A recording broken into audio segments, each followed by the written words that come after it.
सरकारकडून उचलला जाणार आहे. पोलीस शिक्षक आणि जिल्हा परिषद कर्मचाऱ्यांचा यामध्ये समावेश आहे. ही बाब काही नव्याने समोर आली नाही. आम्ही सातत्याने सांगत आहोत की अपात्र लाभार्थ्यांना अनुदान देण्याचा प्रकार सुरू आहे आणि हे सरकारला माहीत असताना सरकारने स्वतः याकडे दुर्लक्ष करून ही योजना राबवलेली आहे. त्यामुळे याकरता पूर्ण मुख्यमंत्री, या विभागाचे जे मंत्री आहेत ते आणि सर्व अधिकारी जबाबदार आहे. मंत्र्यांच्या कडून याची वसुली व्हावी आणि जे या घटनेला अधिकारी जबाबदार ज्यांनी सँक्शन केलं त्यांच्या पगारातून ही रक्कम ही वसूल करण्यात यावी. सर्व टोळ्यांचे जे आका आहेत ते देवेंद्र फडणवीस आहेत आणि त्यांच्याच आशीर्वादाने हा नंगानाच महाराष्ट्रामध्ये कायदा आणि सुव्यवस्थेचा नाचवायचा हा सुरू आहे. महायुतीमध्ये जे काही नाराजी नाट्य सुरू आहे सध्या, एकनाथ शिंदे यांची दिल्लीवारी असेल किंवा बैठकीवर बहिष्कार टाकतो, या संदर्भात तुम्ही काय म्हणाल? नेमकं आमच्या महायुतीमध्ये एक वाक्यता नाही? ती एक वाक्यता नाही, कारण हे विचारांसाठी नाही, विकासासाठी नाही, विश्वासाने नाही, ते केवळ आणि केवळ सत्तेसाठी एकत्र आलेले आहे. ही गँग ऑफ ट्रिपल इंजिन सरकार आहे आणि जो खेळ चाललाय हे टोळी युद्ध आहे, गँगवॉर सरकारमधून सुरू आहे. लाडकी बहीण योजनेमध्ये आमच्या सोबत इच्छुक आहे नाहीये असा प्रस्ताव अद्यापर्यंत आम्हाला मिळालेला नाही. त्यामुळे आपण कितीही फिरून या संदर्भात जरी फिरलो तरी आमचं जे उत्तर आहे ते वस्तुस्थितीजन्य आहे आणि त्यानुसार आमचा पक्ष हा मार्गक्रमण करेल. महायुतीमध्ये 3 वर्षाच्या मुलीवर अत्याचार झालाय, आरोपीने गुन्ह्याची कबूल देखील दिली, मात्र तो प्रकरण जो आहे फास्ट कोर्टात चालवावा असं मागणी करतायत आणि मुलीच्या नातेवाईकांनी मागणी केली की ती कबूल दिली तर फाशी द्यायला. या असे किळसवाने जे प्रकार घडतात आहे यावर पूर्ण वेळ महाराष्ट्राला गृहमंत्री नसल्यामुळे ही शेवटावर कोणतंही प्रकरण जात नाही. संपदा मुंडेच्या प्रकरणामध्ये कसं थंड केलं गेलं हे आपण बघितलं. तिचा परिवार, तिचं कुटुंब अजूनही न्यायाची दाद मागत आहेत. ते प्रकरण असेल, स्वारगेट पुणे या ठिकाणचं झालेलं बलात्काराचं प्रकरण असेल, रावेर या ठिकाणी केंद्रीय राज्यमंत्र्यांच्या घरातील महिलेला छेडखानीचं प्रकरण असेल, या सर्वांची गोळाबेरीज ही आहे की कायदा व सुव्यवस्थेची लक्तरं ही वेशीवर टांगल्या गेलेली आहे आणि महाराष्ट्रात पूर्ण वेळ गृहमंत्री नसल्यामुळे गृह विभाग हा मोकाट सुटलाय. भारतीय जनता पार्टी आणि बऱ्याच पक्षांचे नातेवाईक जे आहेत ते बिनविरोध यावेळेला निवडून येण्याचं प्रमाण मोठ्या प्रमाणामध्ये वाढलंय आणि काय याच्या मागचं कारण आहे? हे प्रकार वाढलं नाही आहे. तर महाराष्ट्रामध्ये दंडेलशाही, गुंडेलशाही आणि राजकीय दबाव कसा येत आहे याचं ते उदाहरण आहे. तेव्हा निवडणुका या मोकळ्या वातावरणात फ्री अँड फेअर होत नाहीत असा हा संदर्भ आहे.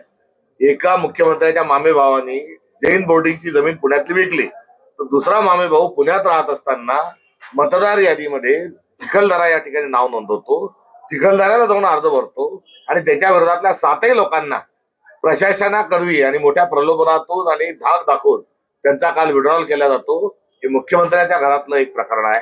तर बाजूला श्रीरामपूर जे आहे, राम म्हणे राम राज्य आणायचं, मात्र महाराष्ट्रातल्या श्रीरामपूरमध्ये विरोधकांना पोलीस पकडून नेतात, पोलीस कोठडीत ठेवतात, रात्रीतून विखे पाटलांकडे घेऊन जातात, विखे पाटील त्याच्यावर दबाव आणतात, पोलीसची गाडी थेट नगरपालिकेच्या कार्यालयाजवळ त्याने विड्रॉल घेतल्या जातात.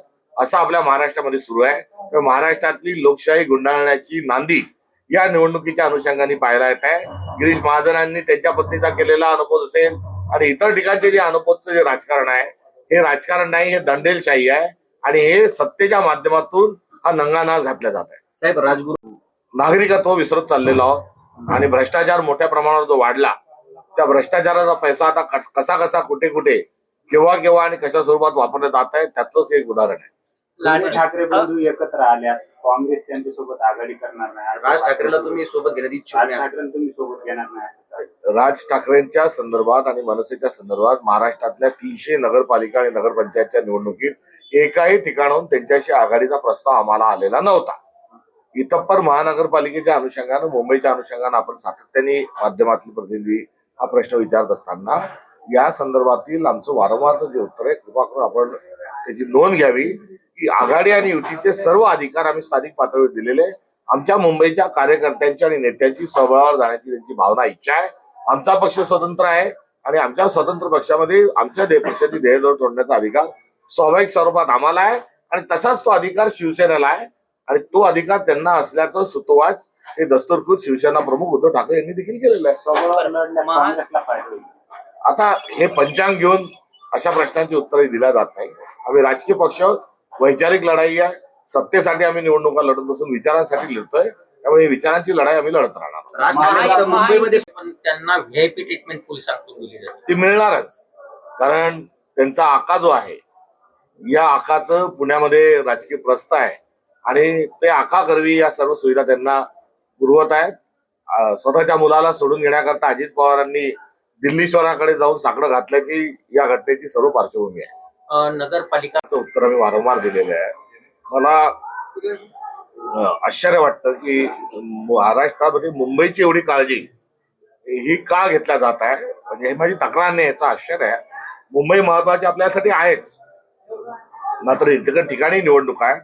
आज सर्वात मोठा प्रश्न का उपस्थित केला जातोय या संदर्भात आश्चर्य व्यक्त करत असताना युतीच्या आघाडीच्या संदर्भातले आमचे जे निर्णय आहेत ते स्थानिक पातळीवर आहे आणि मुंबईला स्थानिक पातळीवर आम्ही आमचे अधिकार दिलेले आहे. मुंबई पालिका निवडणुकीमध्ये यावेळेला 12 लाख मतदारांची भर पडली आहे, तर पुण्यामध्ये 9.25 लाख मतदार वाढले.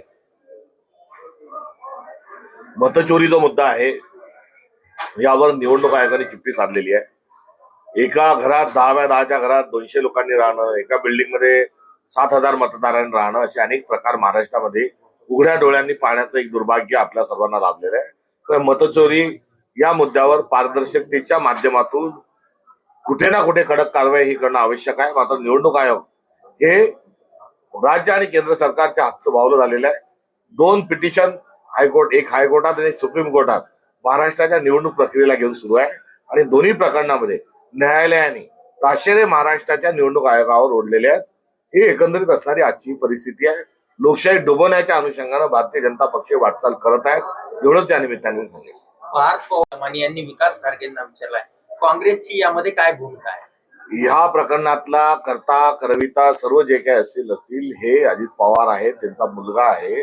आणि पुण्याचं दुसरं प्रकरण जे झालं ते मुख्यमंत्र्यांचे मामे भाऊ जे होते त्यांच्या अनुषंगाने घडलेलं ते मोळ प्रकरण आहे.